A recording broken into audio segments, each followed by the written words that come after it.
Stop everything tonight. The sanctity of truth, the fragile architecture of a lie, and every secret pact has just been brutally ripped open. The high-ceiling chamber that was meant to affirm Dr. Wendy Osefo's sovereignty has become the very stage where the executioner's axe fell. What unfolded behind those oak doors wasn't a verdict. It was a slaughter of reputation, a chilling, premeditated downfall, fueled by revelations so venomous, so damn near cinematic in their betrayal, that the most loyal disciples were left gasping for air in the toxic silence. At exactly 10:43 a.m., the judge elevated a single, damning transcript, and the entire Bravo dynasty spontaneously combusted. The air froze the very molecules of the room. Photographers became statues. Even the jury box forgot how to inhale. Because that transcript didn't just target a rival, it didn't debunk a conspiracy, it didn't vindicate her righteous rage. It did the unforgivable. It immolated her, a phantom ledger, a hidden microphone feed, a ledger of ghost transactions, and every single detail tightening the noose around one throat. Wendy's, texts detailing the cover-up, video showing a clandestine meeting, offshore wiring data linked to a shell company she swore was a myth, the silent footage showing her gait, her silhouette, her intent in the shadows. And then, the final bullet, the whisper of confession that tore the facade down like a wrecking ball. When this hits Giselle, they'll never look at us. The entire witness stand decapitated itself with noise. People shrieked, doubled over, recoiled as if witnessing a fatal impact, a soul being shredded minute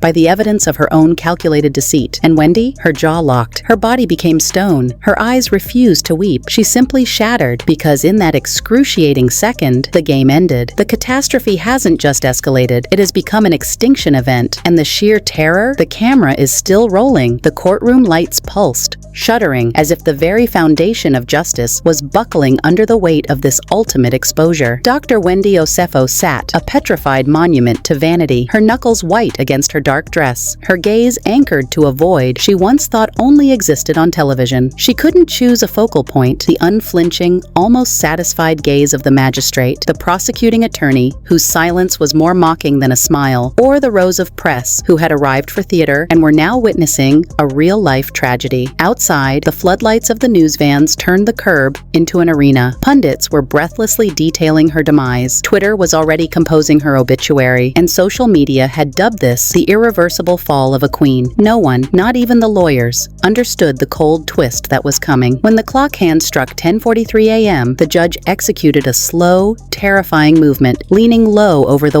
bench as if preparing to deliver a sentence from a myth. His tone carried the heavy, unforgiving silence of deep space. He did not address her by her title. He did not acknowledge the years of public image, the watching family, or the crumbling dynasty. He simply fixed her with a terrifying stare and hissed, "The reckoning starts now." The words were more than an announcement. They were a death rattle. And when he picked up that single sheet of paper, a page so insignificant yet charged with the power to erase her history, Wendy's heartbeat stopped. This wasn't just a file. This was a tombstone. The prosecutor didn't just stand. He ascended from his chair with a predatory grace that commanded a sickening attention. He stalked to the massive screen, gripping the remote like a detonator. The first exhibit flashed, a full-bleed screenshot of a message written in an unnervingly sparse, cold prose, ending with Wendy's signature block. The subject line was chilling, precise, and damning. Initiate Phase 2 protocol. The body text was a blueprint of deceit, detailing every contingency, every silent transfer, every cruel, logistical step of the scheme. The gallery expelled a collective, strangled sound. A journalist in the first row covered her mouth as if to keep from vomiting. A bailiff accidentally kicked a metal stand, the sharp clang echoing the sound of a broken lock. Wendy's entire frame convulsed, a desperate, silent plea against reality. She whimpered, "That code isn't mine." But the silence was a wall. No lawyer reached out. Her own defense counsel stared fixedly at the floorboards, a study in professional abandonment. Then came the second piece, an audio file. It filled the hallowed space with crystalline, terrifying sound. The cadence was unmistakably hers, the precise elocution, the measured intensity she used to dismantle arguments. But this time, the voice delivered a sentence that felt like a mortal blow to her own mythology. "The chaos feeds Giselle. She's loud loud. She's arrogant. She'll be the perfect scapegoat. We bury the truth under her brand. The courtroom imploded in outrage. Spectators recoiled, several staggering back as if fleeing an unseen electrical surge. Wendy's hands shot up to crush her eardrums, hot tears scalding paths down her cheeks. "It's a splice! A forgery! That's not my voice!" Her raw scream dissolved into the air, but the judge slammed his gavel, the sharp crack enforcing a terrifying order. The prosecutor clicked again. The third revelation appeared. Gritty, surveillance-grade footage. The timestamp screamed 2:07 a.m. Wendy's eyes blew wide in an instant of pure, visceral panic. A figure on the screen, the exact height, the familiar, distinctive stride, cloaked in an anonymous hoodie, making a shadowy exchange with a figure in a barely lit alley. The prosecutor zoomed in slowly. The face was obscured by shadow and angle, but the terrible familiarity was enough to trigger a wave of horrified murmurs. Suddenly, every defense she had erected felt like crumbling tissue paper. She desperately scanned the packed benches, searching for a sign of alliance, one face that held doubt, one soul not convinced she was the architect of this grand deception. But every gaze was cold, judgmental, unfamiliar. Even her husband, Edward, standing rigid near the back, appeared utterly demolished, not with fury or betrayal, but with a soul-deep exhaustion,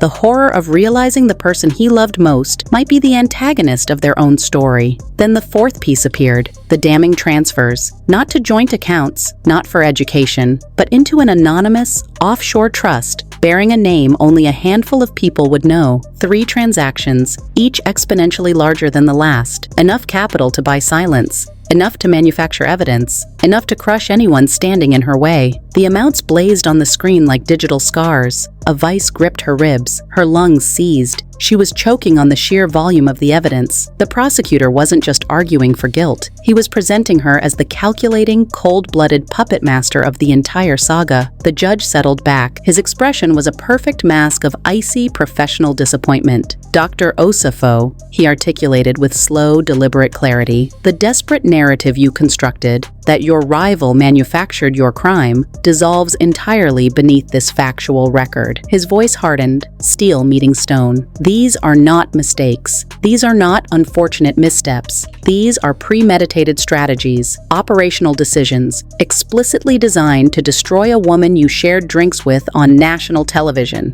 Wendy shook her head one last time, her movement weak, a final, futile gesture. Her last reserves of strength evaporated. Her voice was the thin sound of a dying plea. "Please, I swear I didn't authorize those orders. I never spoke those words. This is a trap."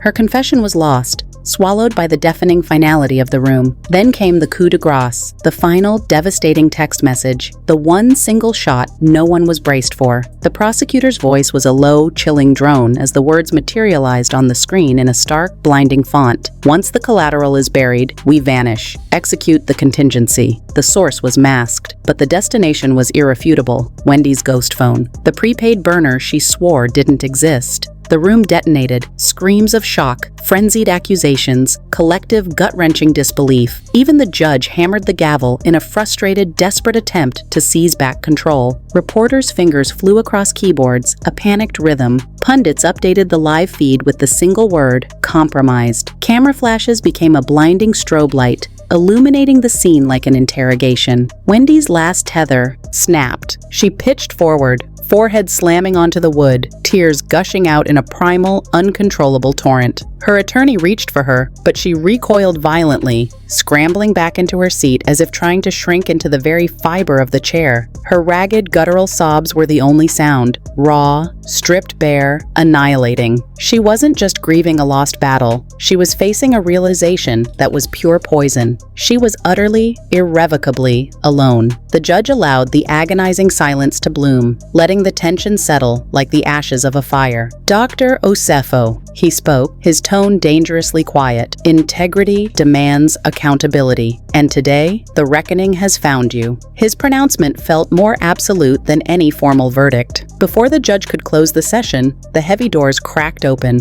A tall, grave-faced federal marshal stepped into the threshold, clutching a thick black file. His expression was a dark premonition. "Your Honor," he stated, his voice slicing through the air, "we have an unscheduled disclosure, a live feed." The judge froze, mid-breath. The courtroom instantly went silent, a vast, terrified vacuum. Wendy's eyes were wide, vacant windows reflecting a fresh, nauseating horror. Whatever peak of terror she had just scaled was immediately replaced by a sheer drop into the unknown. The courtroom screen pulsed once, turning a deep, unsettling black, and the world held its breath, waiting for the final frame of her destruction. When the marshal wrenched the doors shut behind him, the force of the closing felt like the final, definitive stroke of a tomb being sealed, an act that devoured light, logic, and all possibility of grace. Wendy's tears were no longer grief, they were the chemical burn of pure, public ruin. Her hands seized and shook, each second of the drawn-out wait amplifying the crushing weight of the silent scrutiny. She was acutely aware of the hundreds of eyes drilling into her, not with empathy, but with the prurient hunger of an audience watching a high-profile sacrifice. The judge pressed his lips into a grim, thin line, steeling himself for the inevitable plunge into deeper chaos. The marshal advanced, placing a single, unassuming black envelope on the judge's dark desk. No futuristic tech, no digital key, just paper. But the way the entire room's oxygen centered on it made it feel like a casket of evidence. The judge broke the wax seal with deliberate slowness, extracting a series of high-resolution stills, frames ripped from a motion sensor feed. The first image was a concrete dungeon of a parking structure, bathed in sickly yellow light, a solitary hooded figure near a structural pillar.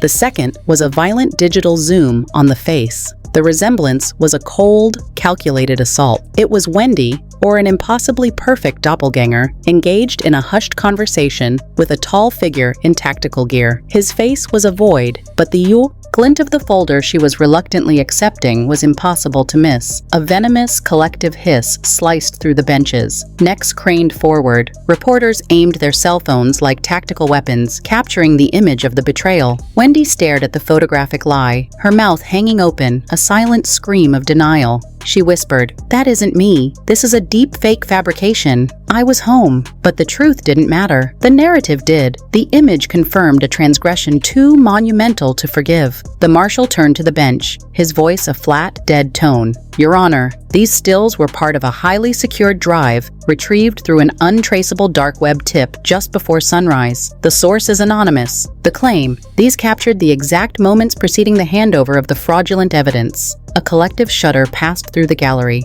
A woman in the front row whispered, "She hired a hitman." As the horror movie took a dark turn, the judge exhaled a long, heavy breath. "Dr. Osefo," he pressed, his disappointment a tangible force. "Do you acknowledge your presence in this transaction?" Wendy shook her head so hard her hair whipped around her face. "It's a lie!" she shrieked, her voice shattering. "This is a frame job of biblical proportions. You must see this." But the judge's gaze remained fixed, unyielding. The room's sentiment wasn't doubt. It was unshakable, furious conviction. The marshal stepped forward again. "There is corroboration," he stated, pulling out a second sheet. This was an omniscient aerial shot from a traffic camera, time-stamped weeks prior. It showed a luxury SUV, the exact make and unusual color of Wendy's personal vehicle, pulling to a near stop at the periphery of a large, isolated storage depot. A woman with an identical coiled hairstyle emerged, carrying a nondescript container. She deposited it deep inside a commercial dumpster, executed a swift, fearful glance around, and sped away into the urban anonymity. The prosecutor seized the moment, his voice laced with triumph. "How convenient, Your Honor," he sneered,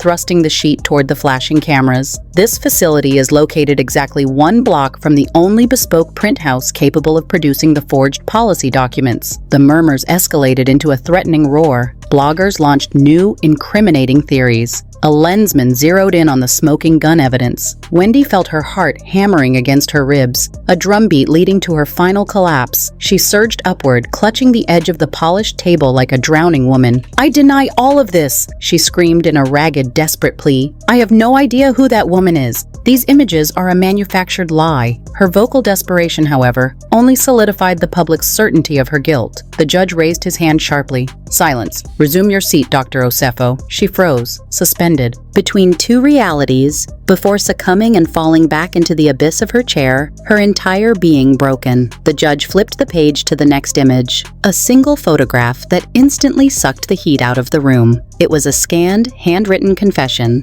ostensibly signed with Wendy's flourish. The note detailed profound remorse, existential terror, a plan that had violently backfired, and at the base, scrawled in a frantic script, the ultimate chilling command: if this house falls, the entire debris field lands on Giselle. That lone sentence became a toxic cloud. People recoiled in horror. A lawyer muttered, "She's self-immolated." Another whispered, "This is pure sociopathy." The judge's gaze turned icy. "Dr. Osefo, are you prepared to deny the authenticity of this script?" Wendy stared at the digital rendering and felt a void open up in her core. The loops, the pressure points, the signature helix, it was all terrifyingly accurate. She shook her head with a desperate, failing motion. It was traced. A perfect forgery. I swear. The denial was paper thin, even to her own ears. The prosecutor surged forward, his voice a triumphant sneer. "Isn't it convenient," he mocked, "that every single piece of faked evidence you point to just happens to perfectly document your malice?" A few people let out sick, nervous laughs.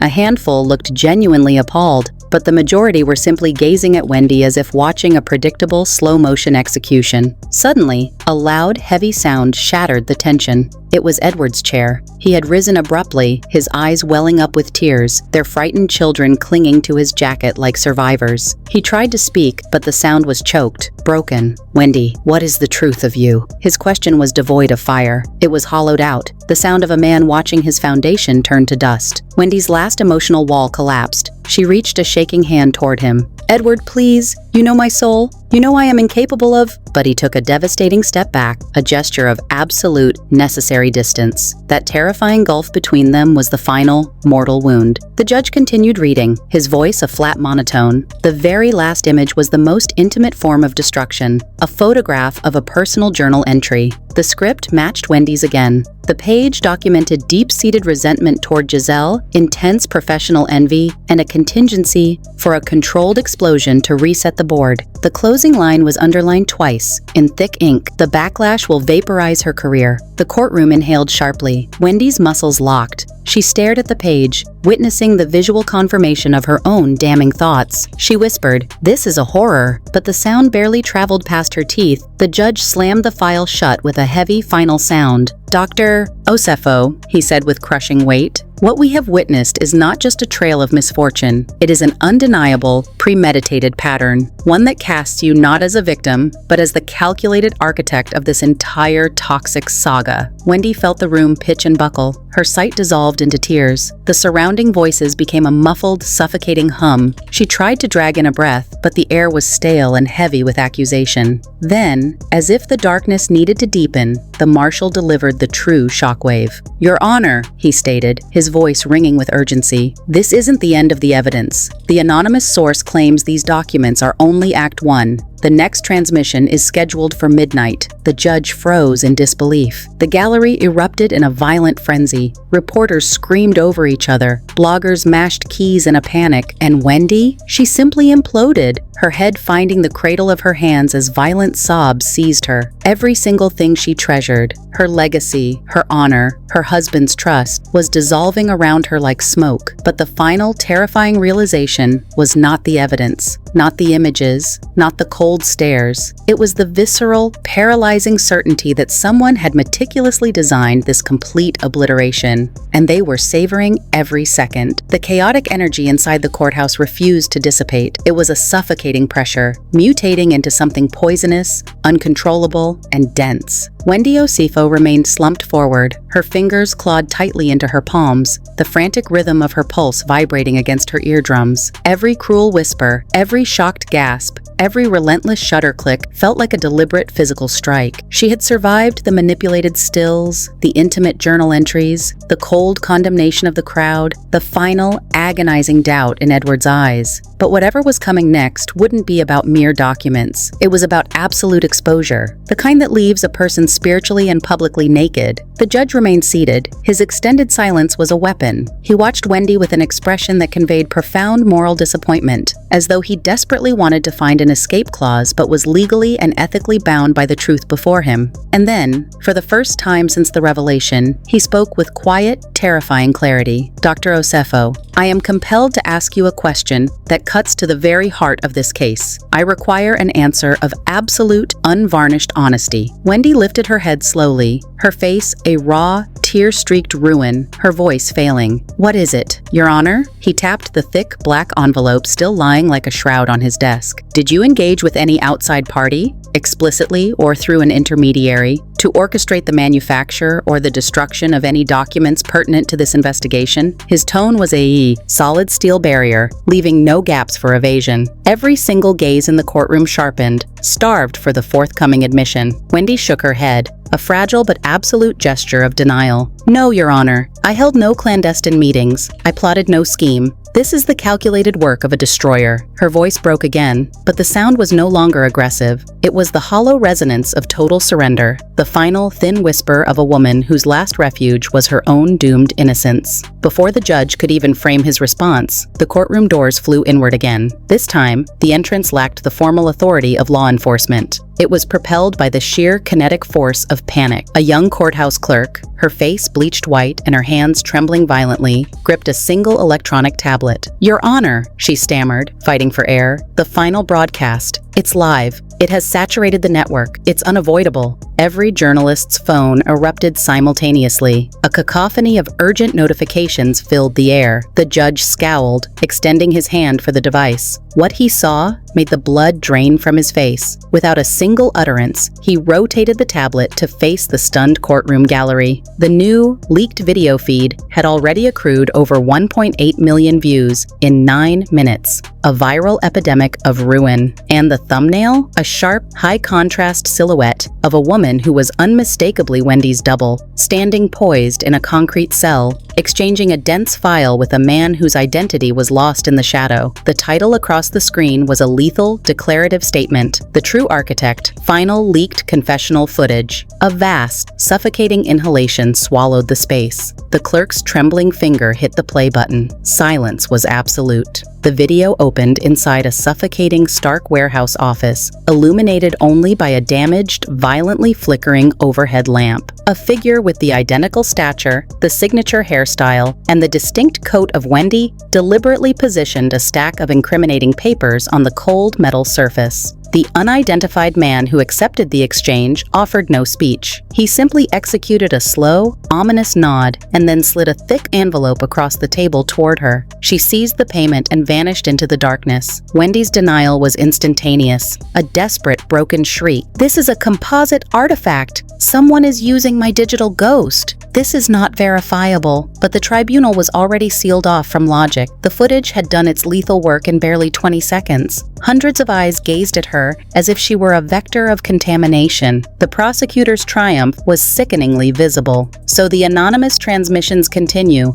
and every single frame places you at the nexus of the conspiracy. A dizzying wave of sheer panic consumed Wendy. Her defense counsel was reduced to whispering futile suggestions she couldn't even register. Her ears were filled with a high-pitched, agonizing static. The judge's voice faded in and out like a ghost transmission. Reporters had surged into the aisles, their lenses fixed on her like targeting scopes. A woman began to weep quietly. A skeptical voice muttered that the mask had finally slipped. Another hissed, "This is total professional annihilation." But then came the catastrophic, irreversible moment that snapped Wendy's resolve. A sharp, civilian voice from the spectators screamed, "Play the ultimatum!" The room convulsed toward a woman holding her smartphone aloft, her hand shaking like a leaf. "I have the audio file," she announced. "It was received minutes ago. It's going title." Before any security officer could intervene, she tapped the screen. A voice, precise and bone-chillingly clear, filled the chamber. The cadence was unhurried, cold, a study in tactical cruelty. It was an exact sonic match for Wendy. "The entire weight falls on the target. That is the only exit strategy. If the target is neutralized, I am absolved. No one will dig deeper. She is loud enough to be the sole suspect." The courtroom erupted into a geyser of shouts, fury, and collective terror. Even the judge rose abruptly, his gavel hammering a frantic, futile beat on the wood. That wasn't merely damaging, it was a final, fatal strike to her credibility. Wendy collapsed back into her seat, violently seizing up. "That's a forgery! That's not my identity! That's algorithmic manipulation! I beg you! I beg you!" But the tragic spectacle was far from over. The judge slowly removed his spectacles, his voice suddenly thick with human dread. "Dr. Osefo, I can no longer rationalize analyze this pattern,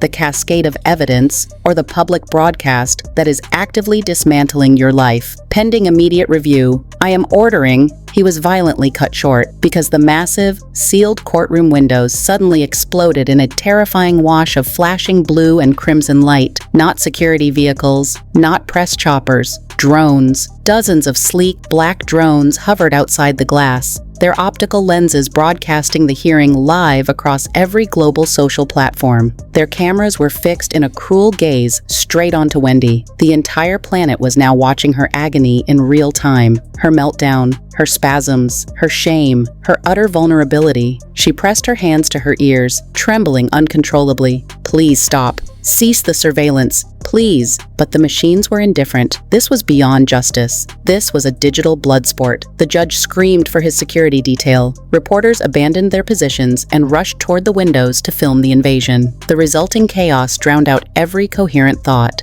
And in the very eye of the storm, Wendy felt a fundamental structure within her chest turn to dust. Not her image, not her defense, something intrinsic, her sense of self. She whispered into her hands, "They are deleting me." Her voice was an imperceptible puff of air. Her eyes were completely vacant, but the finality still refused to arrive. A courthouse marshal, visibly panicked, suddenly sprinted to the judge's bench and leaned in, whispering something urgent and horrific. The judge's complexion turned an alarming, stark white. He looked at Wendy with a terrifying fusion of pity and despair. "Dr. Osefo, there is a critical, devastating development. Someone has breached your most secure private cloud, your personal records, your childhood photos, your family's entire home surveillance grid. They are leaking the archive now." Wendy's entire torso convulsed as if hit by a surge of pure malice. "No, no, I beg you, leave my children out of this. Not my safety. Who is capable of this level of cruelty?" Her scream was a high-frequency, inhuman sound,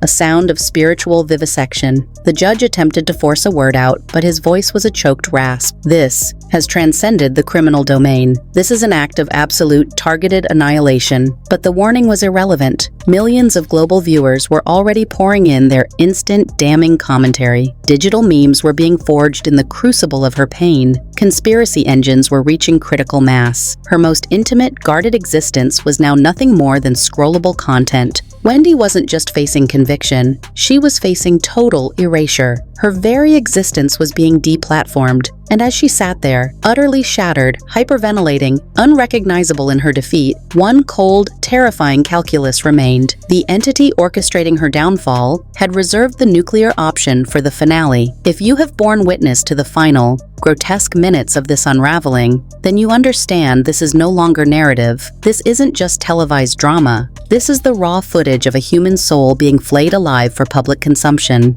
a life reduced to scraps while the world devours the show. If this spectacle does not chill you to the bone, you are already numb, because tonight wasn't a search for justice. Tonight was a clinical dissection of privacy. It was a terrifying demonstration of how fast a persona can be obliterated the second the digital hive mind declares guilt. Wendy didn't just forfeit her case, she sacrificed her credibility, her family's sanctuary, her fundamental right to existence, and the paralyzing truth, the final true weapon has not yet been deployed. So here is the immediate, essential mandate for you, right now. Engage with this broadcast. Hit the like button, not for the scandal, but because every interaction shoves this truth past the censors and into the inescapable algorithm before her persecutors can bury it. Scribe your theory. In the comments, what dark secret will the final leak expose? You're active. Participation keeps the life support on this narrative. Distribute this footage, your secure channels, your feeds, your temporary stories. Silence is the accomplice that the puppet master craves, and activate the subscription, because when the kill shot hits, when the final unfiltered video detonates across every screen, when the truth too terrible to imagine finally breaks the internet, you must be present for the end, because after this moment,